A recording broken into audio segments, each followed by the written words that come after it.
आपने देखा होगा, हम ऐसा शुद्ध जल उपलब्ध कराने जा रहे हैं, कहीं पर पाइप बिछ रही है, कहीं ओवरहेड टैंक बन रहे हैं और कहीं पर ट्रीटमेंट प्लांट भी लग रहे हैं। बहुत लंबा इंतजार नहीं, अब कुछ ही महीनों का इंतजार है। हमारी माताएं बहनों को जो गगरी लेकर के जाती थी, परेशान होती थी, दूर दूर से पानी लाने के लिए मजबूर होना पड़ता था। और उसमें तो बहुत सारे हमारे जवान ऐसे थे, पानी के कारण वे शादी के बगैर ही रह जाते थे, क्योंकि कोई अपनी कन्या देना नहीं चाहता था, पानी नहीं है, कैसे शादी होगी। लेकिन भाइयों बहनों, अब बुंदेलखंड में किसी नौजवान को कुंवारा नहीं रहना पड़ेगा।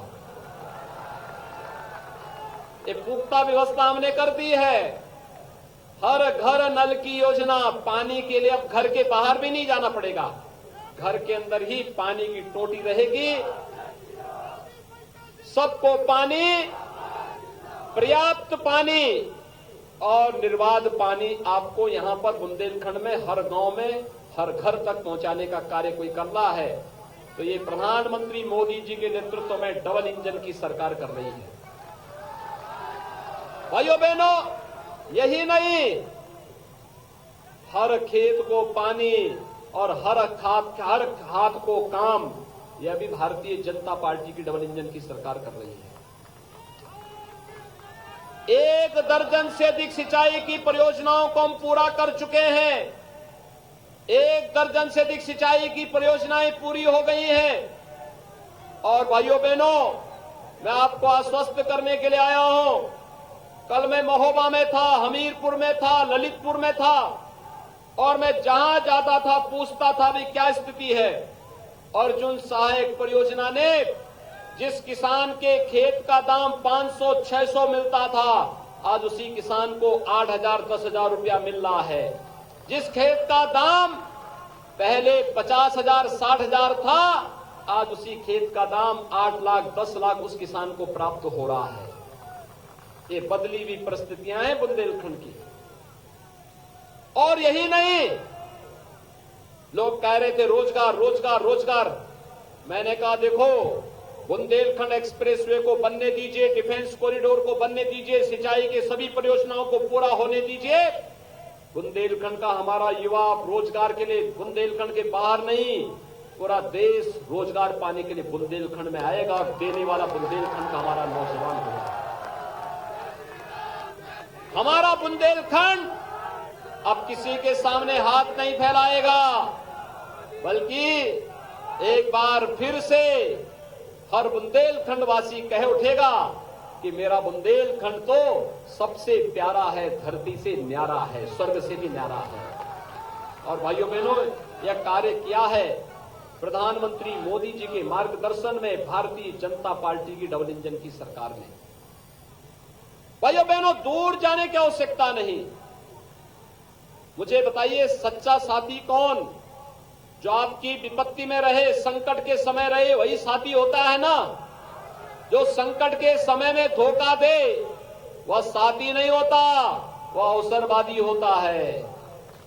मुझे बताइए, इस सदी की सबसे बड़ी महामारी का हम सामना कर रहे हैं, कोरोना का। कोरोना कालखंड में मुझे एक बात बताइए, क्या सपा बसपा कांग्रेस के नेता आपका हालचाल लेने के लिए आए थे? क्या अखिलेश जी आए थे? क्या मायावती जी आई थी? दिल्ली से भाई बहन की जोड़ी आई थी? तो जब ये आपका हालचाल नहीं ले सकते, संकट के समय आपके साथ नहीं खड़े हो सकते, तो क्या इनको समर्थन मिलना चाहिए? दूसरी बात, आपने देखा होगा कोरोना कालखंड में मैं भी आया था, मैं दोनों बार आया था। झांसी में आया था, हमीरपुर गया था, चित्रकूट गया था, बांदा भी गया था, ललितपुर भी गया था, सभी जगह हम गए थे। फ्री में टेस्ट, फ्री में उपचार और फ्री में वैक्सीन भी। कितने लोगों ने वैक्सीन ले ली है? वैक्सीन के लिए किसी को पैसा देने की आवश्यकता तो नहीं पड़ी ना। सपा के समय होता क्या हो जाता, ये वैक्सीन के सब पैसा चार्ज करते, देते भी नहीं। वैक्सीन का निर्माण ही नहीं कर पाते। और अगर भारत सरकार फ्री में वैक्सीन दे रही थी, सपा के लोग इसको भी ब्लैक मार्केटिंग कर देते कि नहीं कर देते? तो इन लोगों से कोई उम्मीद करते हैं क्या? हमने तो फ्री वैक्सीन, सबको वैक्सीन देने की बात की। भाइयों बहनों, वैक्सीन का परिणाम है तीसरी वेव कब आई कब चली गई कोई पता नहीं। वैक्सीन ने बचाया है ना जान को।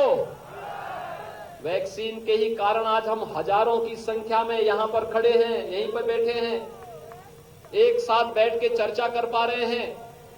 अगर वैक्सीन नहीं होता, हम सबके सामने जान के लाले पड़ गए होते। वैक्सीन ने जान बचाया है, लेकिन वैक्सीन के बारे में भ्रमित पैदा करने वाले लोग मानवता के साथ खिलवाड़ कर रहे थे। सपा के लोग, कांग्रेस के लोग क्या नारा लगाते थे? कहते थे मोदी वैक्सीन है, ये बीजेपी वैक्सीन है। आज उनको जवाब देने की आवश्यकता है कि अगर ये मोदी वैक्सीन और बीजेपी वैक्सीन ने जान बचाया है, तो वोट भी मोदी को ही मिलेगा, बीजेपी को ही मिलेगा। बोलेंगे सभी लोग, जवाब देने को तैयार हैं। हमने वैक्सीन चेहरा देख करके तो नहीं दिया ना, हमने तो सबको दिया ना, क्योंकि हमारा नारा था सबका साथ सबका विकास। और भाइयों बहनों, मुझे एक बात बताइए, वैक्सीन के साथ साथ हर गरीब को राशन भी मिला होगा ना? 2017 के पहले राशन मिलता था क्या?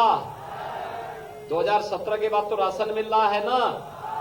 राशन से संतुष्ट हैं? राशन के साथ दाल भी मिल रही होगी और रिफाइंड तेल भी मिल रहा होगा, 1 किलो नमक भी मिल रहा